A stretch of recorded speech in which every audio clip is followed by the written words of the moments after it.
রাসূল সাল্লাল্লাহু আলাইহি সাল্লাম বলেছিলেন যে যুলহিজ্জার 10 তারিখ পর্যন্ত আমল আল্লাহর কাছে যত প্রিয়, পৃথিবীতে আর কোনো দিনের আমল তত প্রিয় নয়।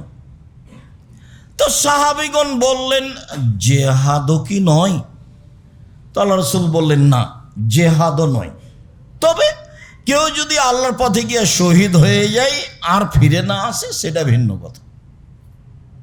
তবে জেহাদ করেও অত ভালো আমল করতে পারবে না যুলহিজ্জার 10 তারিখে মানুষ যত ভালো আমল করতে পারবে। যার কারণে বিদ্বানগণ এই পথে চলে গেছেন যে যুলহিজ্জার 10 তারিখ রমজানের শেষের দশকের চেয়ে উত্তম। বলি কিভাবে উত্তম হয়? এই জন্য যে রমজানের শেষ দশকে একটা জিনিস আছে, তা হলো লাইলাতুল কদর।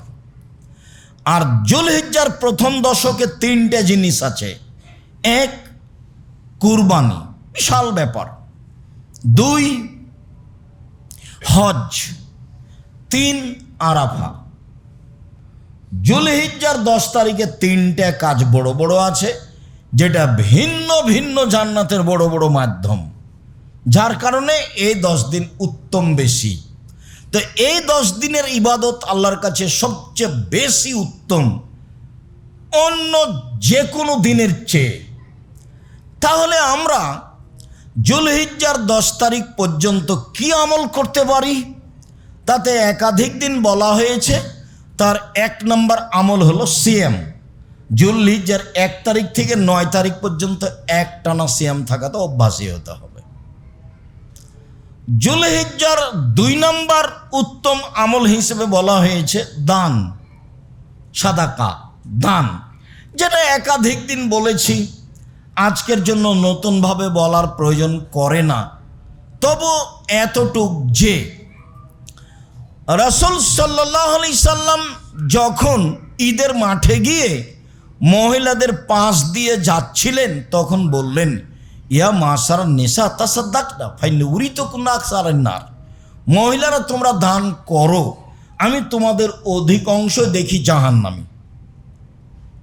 জাহান্নাম বলতে নারী আর নারী, জাহান্নামের অধিকাংশ মানুষই নারী। তো তোমরা দান করো মানে জাহান্নাম থেকে বাঁচার পথ, একবারে সরাসরি পথ। দান করো বেঁচে যাওয়া। তোমরা তো জাহান্নামের অধিকাংশ মানুষই নারী, তোমরাই বাঁচবা কিভাবে? দান করো। আর আল্লাহ রাসূল যখন ওই কথাটা বললেন যে বিচারের মাঠে মানুষ আল্লাহর মুখামুখি কথা বলবে, তখন কোনো দোভাষী থাকবে না, তখন কোনো অন্তরাল থাকবে না। ডান দিকে দেখবে সব কর্ম দেখবে, বাম দিকে দেখবে সব কর্ম দেখবে, সামনের দিকে দেখবে জাহান্নাম দেখবে। তখন আল্লাহ রাসূল বললেন, ফাত্তাকুন নারা ওয়ালাউ বিশিক্কি তামারাতিন। পৃথিবীর মানুষ, তোমরা জাহান্নাম থেকে বাঁচো। খেজুরের বীজের উপর যে একটা সাদা সামান্যতম ছাল থাকে, সামান্যতম একটা সাদা ছাল থাকে, ওই ছালের সমপরিমাণ হলেও দান করে জাহান্নাম থেকে বাঁচো।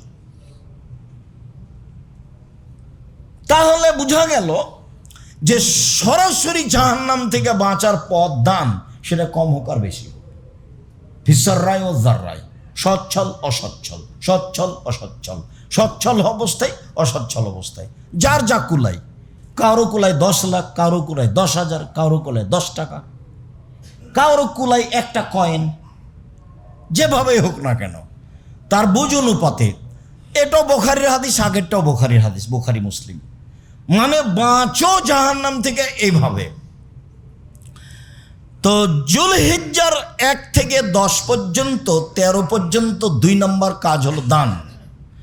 যুলহিজ্জার 1 থেকে নিয়ে 10 পর্যন্ত 3 নম্বর কাজ হলো জিকির, যেটা এই আল্লাহু আকবার, সুবহানাল্লাহ, আলহামদুলিল্লাহ। যুলহিজ্জার 1 থেকে নিয়ে 10 পর্যন্ত, 13 পর্যন্ত 5 নম্বর কাজ হলো ইস্তেগফার। এই কয়েকটার সমন্বয়ে আল্লাহকে ডাকা হবে যুলহিজ্জার 1 থেকে নিয়ে 13 পর্যন্ত।